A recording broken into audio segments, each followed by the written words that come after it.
हमारे समाज में आज भी आर्थिक रूप से संपन्न व्यक्ति को महत्व दिया जाता है और गरीब लोगों की अवहेलना की जाती है। हमें उनके दुख दर्द और तकलीफों से कोई सरोकार नहीं होता। यशपाल द्वारा रचित यह कहानी ऐसी ही समाज की संकुचित मानसिकता को उजागर करती है। आइए इस कहानी को देखें और इसके मूल भाव को समझने का प्रयास करें। मनुष्यों की पोशाकें उन्हें विभिन्न श्रेणियों में बांट देती हैं। प्रायः पोशाक ही समाज में मनुष्य का अधिकार, उसका दर्जा निश्चित करती है। वह हमारे लिए अनेक बंद दरवाजे खोल देती है। परंतु कभी ऐसी भी परिस्थिति आ जाती है कि हम जरा नीचे झुककर समाज की निचली श्रेणियों की अनुभूति को समझना चाहते हैं। उस समय यह पोशाक ही बंधन और अड़चन बन जाती है। जैसे वायु की लहरें कटी हुई पतंग को सहसा भूमि पर नहीं गिर जाने देती, उसी तरह खास परिस्थितियों में हमारी पोशाक हमें झुकने से रोके रहती है। बाजार में फुटपाथ पर कुछ खरबूजे डलिया में और कुछ जमीन पर बिक्री के लिए रखे जान पड़ते थे। खरबूजों के समीप एक अधेड़ उम्र की औरत बैठी रो रही थी। खरबूजे बिक्री के लिए थे, परंतु उन्हें खरीदने के लिए कोई कैसे आगे बढ़ता। खरबूजों को बेचने वाली तो कपड़े से मुंह छिपाए सिर को घुटनों पर रखे भपक भपक कर रो रही थी। पड़ोस की दुकानों के तख्तों पर बैठे या बाजार में खड़े लोग घृणा से उसी स्त्री के संबंध में बात कर रहे थे। उस स्त्री का रोना देखकर मन में एक व्यथा सी उठी, पर उसके रोने का कारण जानने का उपाय क्या था। फुटपाथ पर उसके समीप बैठ सकने में मेरी पोशाक ही व्यवधान बन खड़ी हो गई। एक आदमी ने घृणा से एक तरफ थूकते हुए कहा, थू, क्या जमाना है। जवान लड़के को मरे पूरा दिन नहीं पीता और ये बेहया दुकान लगा कर बैठी है। दूसरे साहब अपनी दाढ़ी खुजाते हुए कह रहे थे, अरे जैसी नीयत होती है अल्लाह भी वैसी ही बरकत देता है। सामने के फुटपाथ पर खड़े एक आदमी ने दिया सलाई की तीली से कान खुजाते हुए कहा, अरे इन लोगों का क्या है, ये कमीने लोग रोटी के टुकड़े पर जान देते हैं। इनके लिए बेटा बेटी खसम लुगाई धर्म ईमान सब रोटी का टुकड़ा है। परचून की दुकान पर बैठे लाला जी ने कहा, अरे भाई उसके लिए मरे जिए का कोई मतलब ना हो, पर दूसरे के धर्म ईमान का तो ख्याल करना चाहिए। जवान बेटे के मरने पर 13 दिन का सूतक होता है और वह यहाँ सड़क पर बाजार में आकर खरबूजे बेचने बैठ गई है। 1000 आदमी आते जाते हैं, कोई क्या जानता है कि इसके घर में सूतक है।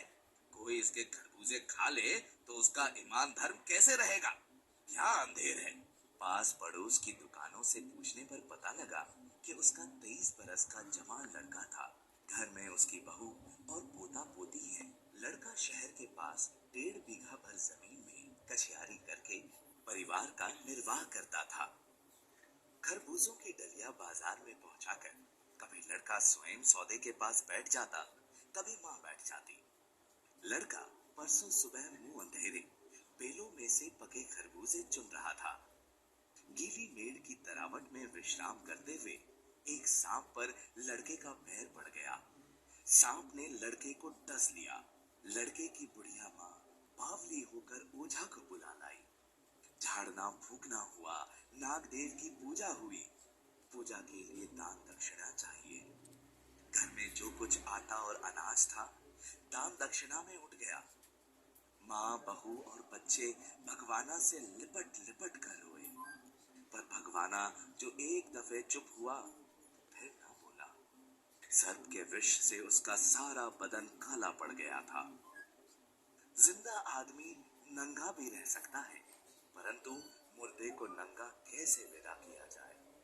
उसके लिए तो बजाज की दुकान से नया कपड़ा लाना ही होगा, चाहे उसके लिए माँ के हाथों के छन्नी ककना ही क्यों ना बिक जाए। भगवाना परलोक चला गया। घर में जो कुछ चूनी भूसी थी सो उसे विदा कर देने चले गए। पाप नहीं रहा तो क्या, लड़के सुबह उठते ही भूख से बिलबिलाने लगे। दादी ने उन्हें खाने के लिए खरबूजे दे दिए, लेकिन बहू को क्या देती? बहू का बदन बुखार से तवे की तरह तप रहा था। अब बेटे के बिना बुढ़िया को चुवन्नी चुवन्नी भी कौन उधार देता? बुढ़िया रोते रोते और आंखें पोंछते पोंछते भगवाना के बटोरे हुए खरबूजे डलिया में समेट कर बाजार की ओर ले चली। और चारा भी क्या था? बुढ़िया खरबूजे बेचने का साहस करके आई थी, परंतु सिर पर चादर लपेटे, सिर को घुटनों पर टिकाए हुए भपक भपक कर रो रही थी। कल जिसका बेटा चल बसा, आज वह बाजार में सौदा बेचने चली। हाय रे पत्थर दिल। उस पुत्र वियोगिनी के दुख का अंदाजा लगाने के लिए पिछले साल अपने पड़ोस में पुत्र की मृत्यु से दुखी माता की बात सोचने लगा। वह संभ्रांत महिला पुत्र की मृत्यु के बाद 2.5 मास तक पलंग से उठ ना सकी थी। उन्हें 15-15 मिनट बाद पुत्र वियोग से मूर्छा आ जाती थी, और मूर्छा न आने की अवस्था में आंखों से आंसू न रुक सकते थे। दो डॉक्टर हरदम सिरहाने बैठे रहते थे, हरदम सिर पर बर्फ रखी जाती थी। शहर भर के लोगों के मन उस पुत्र शोक से द्रवित हो उठे थे। जब मन को सूझ का रास्ता नहीं मिलता तो बेचैनी से कदम तेज हो जाते हैं। उसी हालत में नाक ऊपर उठाए राह चलतों से ठोकरे खाता मैं चला जा रहा था। सोच रहा था, शोक करने, गम मनाने के लिए भी सहूलियत चाहिए।